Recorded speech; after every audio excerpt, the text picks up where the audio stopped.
Now I haven't uploaded in a minute, but this video is going to be out 3 weeks after God of War Ragnarok's release. I was supposed to drop it a month ago, but I just got carried away doing the side missions, exploring, completing all the challenges, and just doing whatever the game had to offer, which says a lot. And I don't know if you guys can tell, but I'm sick and it was just way worse before. Now, this game does get a lot of praise, but never to the point of some other games like the ones in my top 5 meat-ridden games of all time video. There aren't as many over-defensive fans, and when people say it's the best game or something, the meat riding doesn't go too crazy. Like, no one's saying the game is making them fail No Nut November or anything. The only thing that might make them lose is the visuals and the audio. This is the first game I played with my new monitor, and it is actually gorgeous. The lighting in the HDR look insane, the details on Kratos and Atreus look crazy, the environments have nice textures, and the game is just so pretty to look at. The game initially came out on PS4, but I chose to play it on PS5, and when I look back at PS4 gameplay, it's a whole different game. If you haven't played it on PS5 or PC, or have only played it on PS4, I highly recommend checking it out. After playing this game and Spider-Man, there's no way I can play in 30 FPS anymore. So I'm probably not going to be playing this shit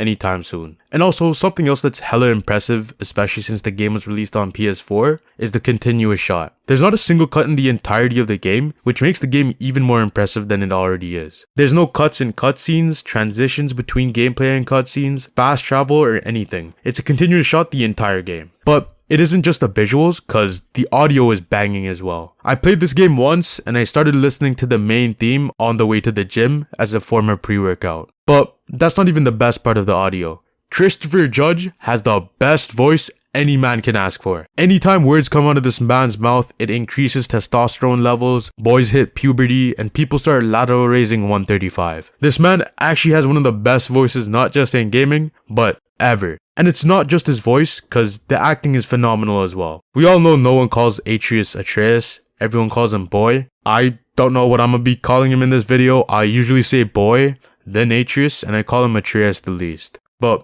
yeah, hearing him say boy sounds so sick. But anyway, Kratos is a lot more mature in this game, and Christopher Judge's voice and performance is actually the perfect choice. And also, Sonny Suljic is sick as hang. Also, real quick, if you aren't subscribed to the channel, make sure to do so cause only 2% of everyone watching are currently subscribed. And if you turn on notifications, you will wake up with Christopher Judge's voice. But anyways, as I mentioned, this is an older and more mature Kratos, years after God of War 3. And the game has a simple premise of getting his baby mama's ashes to the highest peak of the mountains. And as you play the game, you learn more about the lore, meet some people, and grow with Atreus. I feel like in order to appreciate the game more, you need to play at least God of War 3, so that you have a better idea of who Kratos was, and see how much wiser he is. It's kinda like watching Logan without watching any of the other X-Men movies. Still a good movie and game, but it won't be as good as watching or playing some of the previous entries first. Especially with the one scene 2/3 into the game. I'm gonna get into spoilers for a bit, so if you haven't played the game, just skip to this part of the video in the description.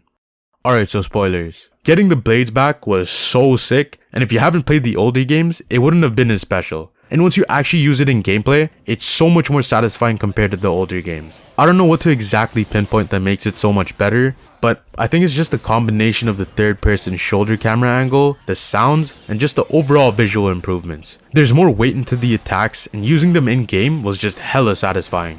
But another really cool moment from the story I want to talk about is the boss fights, and more specifically the stranger fight. Now, I got this fight spoiled because I was told the fight was going to be really good. Now, how does that mean I got the fight spoiled? Well, it's because the fight is supposed to be a what the fuck moment. If someone tells you the stranger fight is a really good fight, then you're going to see the fight coming and it completely ruins the element of surprise. But does that mean the fight was bad? Absolutely not. The fight is spectacular and arguably the best fight in the game.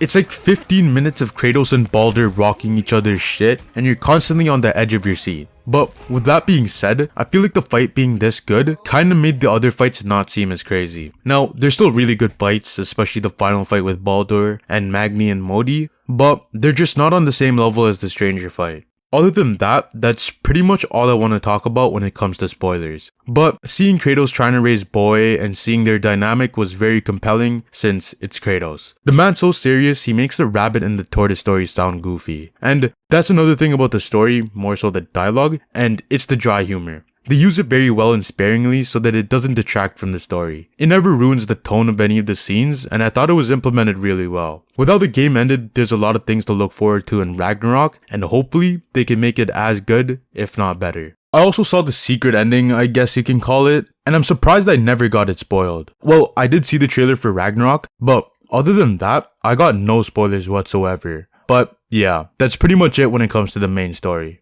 Now the side missions on the other hand I would say could have been better, cause they kind of felt like find me this, find me that side missions. Not all of them are like this, but a good portion of them are. I finished all of them and none of them really stood out like that. The Valkyrie one is hella fun though, cause these motherfuckers are hard as shit. The first fight abused the living shit out of me, and the one in Muspelheim took me 2 hours of my shitty life. But once I finally killed her ass, I'm like hell yeah, I'm done. Until I got to the Queen, where I just got mutilated over and over again, until I finally made that bitch see Faye. But they were the most fun side activity in the game. You could also explore 2 of the challenge realms, and Muspelheim was pretty fun. There are a bunch of cool challenges that progressively get more challenging as you progress through the realm. It was pretty easy for the most part, probably because I was over leveled, but they were a fun challenge regardless. Niflheim on the other hand though, pissed me off. Now, the realm is filled with the cursed mist where you have a limited time to get in and get out of the workshop before you die, but the issue isn't the fact that there's a mist. I'm cool with the concept of exploring the area in a limited time, but the issue is unlocking the realm tears for the trophy. You need over 50,000 mist echoes I want to say to unlock everything, and that shit is a grind.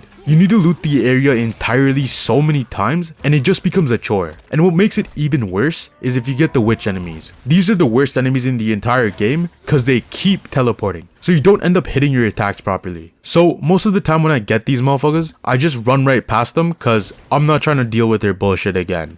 So yeah, Niflheim is just an L realm. But the other regular realms have their own vibe to them and they were nice to explore. Some people don't like puzzles while exploring, but I actually enjoyed them. I usually like it when games have these and it never felt like it ruined the game for me or felt like there were too many of them. So they weren't a problem to me. One cool little thing as well about the game is how some of the realms are just shown to you, like Asgard, because it's a nice way to acknowledge their existence and it's a cool way to tease the realm if it's in Ragnarok. And the last thing about the world is that I like how it's not the standard open world game like in every modern AAA game. It's like a pseudo open world where the world becomes explorable as you progress through the story, and it's a cool refresher from open worlds you see in every other game. But the strongest aspect of the entire game is the gameplay. The combat is nothing but mesmerizing. You can slice motherfuckers with the axe, pin them onto the wall and recall that shit like it's Thor's hammer, do a light special attack, a heavy special attack, lock onto targets, do combo attacks, and a whole bunch of shit. And the axe isn't your only weapon because you've also got the shield combat where you can parry, stun, and finish enemies, rage combat where you can rock everyone's shit, and boy combat with his elemental arrows. As you upgrade the different weapons, you get more moves and abilities, and it makes the combat hella satisfying. I have no clue as to how they're gonna improve or like add on to the combat for Ragnarok because it's already spectacular. It's as if Arkham Knight was the first Batman Arkham game. They've hit everything so well to the point where I wouldn't have an issue if they copied and pasted the exact same combat. Just add 1 or 2 other weapons maybe and it should be good. Or maybe be able to play as Boy and have dual team combat similar to Arkham Knight where you can seamlessly switch between Kratos and Boy. The only thing that I think that they can maybe improve on is the boss fights. I'm not gonna spoil, but there is that one fight that was really good and the rest of them weren't on that level in my opinion. They're still good fights, but I just want them to be on the same level as that fight or better. Other than that and additional weapons and boy combat, I don't really know what they can do to add to the game.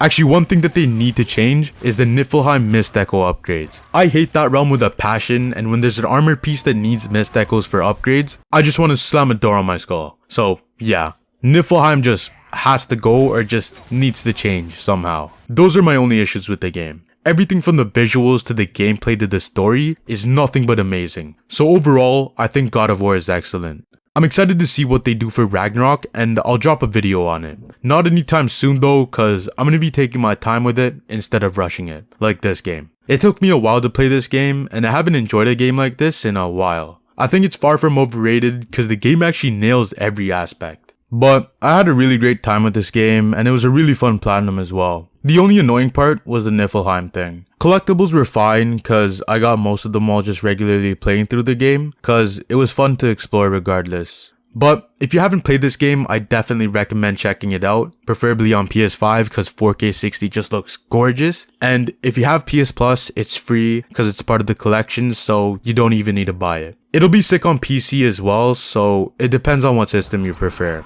But yeah, that's it for the video. Later. Sleep.